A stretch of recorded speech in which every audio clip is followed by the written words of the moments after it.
Hey YouTube, what's going on? We're very close to my birthday, and I got this video coming out because for my birthday, I decided to make some new stuff from the movie Dune. Denis Villeneuve, or Adora Forest, Villeneuve? Villanueva? nominations. Villeneuve? Odoriferous, Ophalactigil, emancipations. I don't know. French.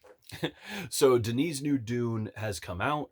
It's taking the world by storm. It's getting people who are into Dune talking about Dune again. It's getting people who've never heard about Dune into Dune for the first time. My dad got me into Dune. I've seen the Spice Driver edit, all three versions of it, the director's cut of David Lynch's version, and the director's cut of the Sci-Fi Channel version, which of course I own, and of course their offshoot Children of Dune. Looking today at what epic stuff I have, we're going to take a look first at a Crysknife and then the pain box. So let's hit the intro.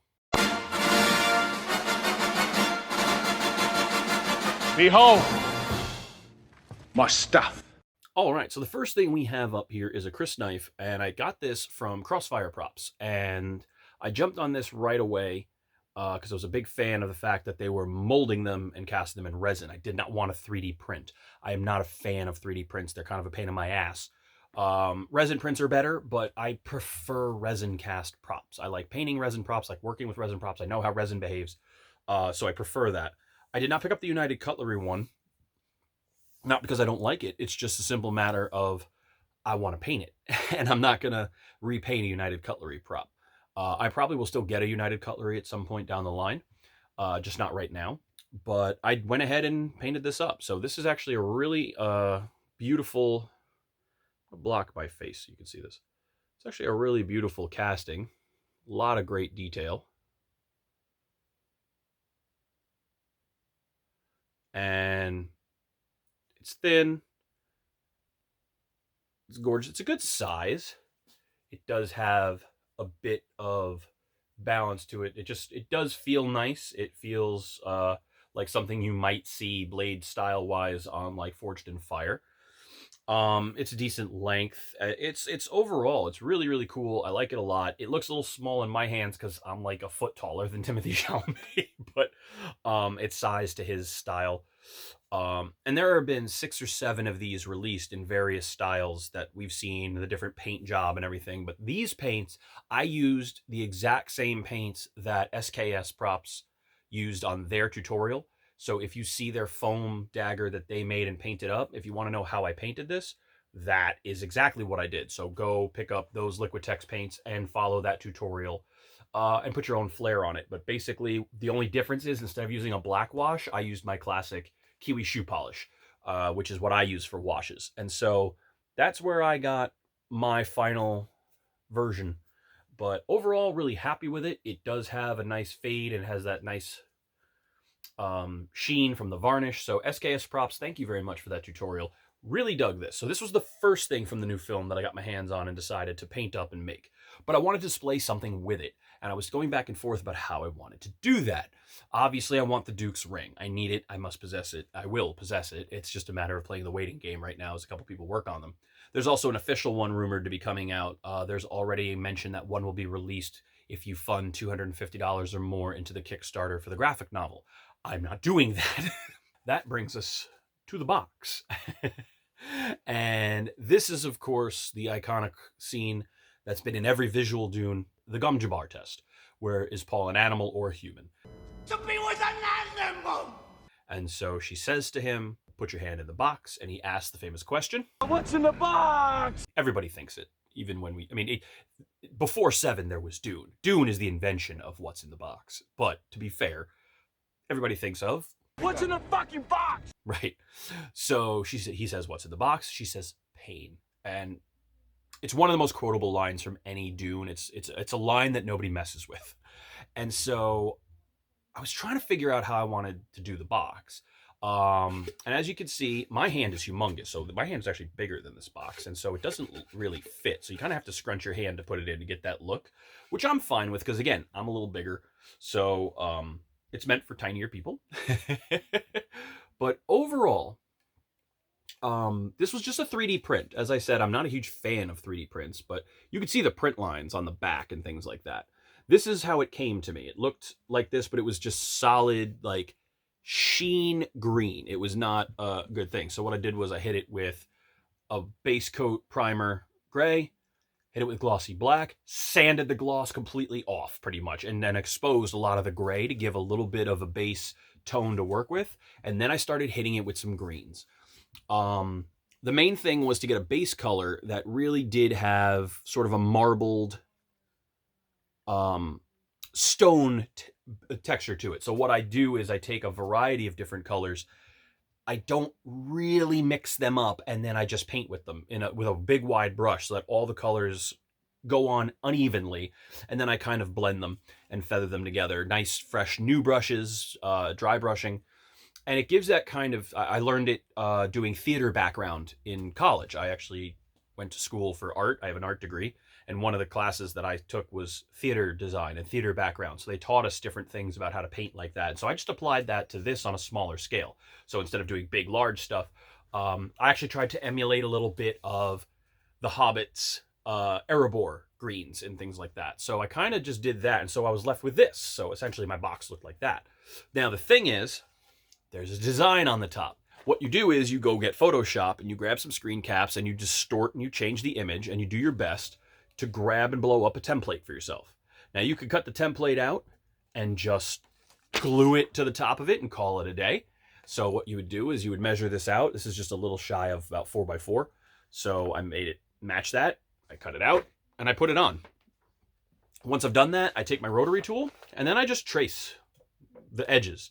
And then you're left with that design. And so I go in and I did a bunch of the little cuts and things like that. Maybe I didn't get all of them, but for the most part. And then once I have the cuts, I then go in and I mix up different colors and start color coding to the piece. So let's see which way this actually looks. This has to flip. Upside down. And then, maybe it's not perfect and it's not exact, but it's pretty close. And I'm pretty happy with it for the most part. It's very hard to see because there really isn't a high-res version of it. I used a lot of different greens. I used all apple bow greens. In fact, let's look at all the colors that I used. We used a lot of arbor green. We used a little bit of new shamrock. Had a little hint of spring green to lighten up some of the stuff. We used a lot of Kelly green. Just some standard black. You could use Mars black or anything that, Liquitex, whatever. And then to add this very specific, I have this sort of latex base paint that adds a little bit of a different mix to it. It does help fill in some of the print lines as well. We added this metallic turquoise color, and it's actually teal, not turquoise, but this particular guy from Deco Art has a metallic in it, and I dry brush that and I mix that in with some of the paints just to give it a completely different set of tones when I was going in individually, painting the pieces. So let's take a look at the final design. I recommend going in and using a brush that's pretty much the exact width of these pieces that you make it. And in so doing, you sort of dry brush in and give a little character to each one. Once you've done that, think about which way you want the grains to run. Now, I knew I wanted the horizontal grains to run left to right, and I wanted the vertical grains to run top to bottom. And then I would go in and just kind of touch the corners ever so slightly. Then I did a black wash over the whole thing, and I brushed it all in one direction. And then I took another brush, dipped it in the black wash, and again, did the graining the way I wanted, dabbed it off. I also used a sponge, an actual coral sponge, and dipped it in the various greens and things like that. So you get some stippling throughout and just things like that. And I tested it on the back because I'm never going to see the back, and got it to the level I wanted. Started going over it before I started building up all my layers so that it was a little less bang and it was a little more subtle. So what we end up with is a very nice pattern. And by using the rotary tool the way I did and then sanding that down, you give yourself a little bit of a barrier that will still catch all the black, which is great. The other thing is that the plastic will melt and bubble up, and it looks like little rock bits stuck in the cracks of the device, which I like a lot.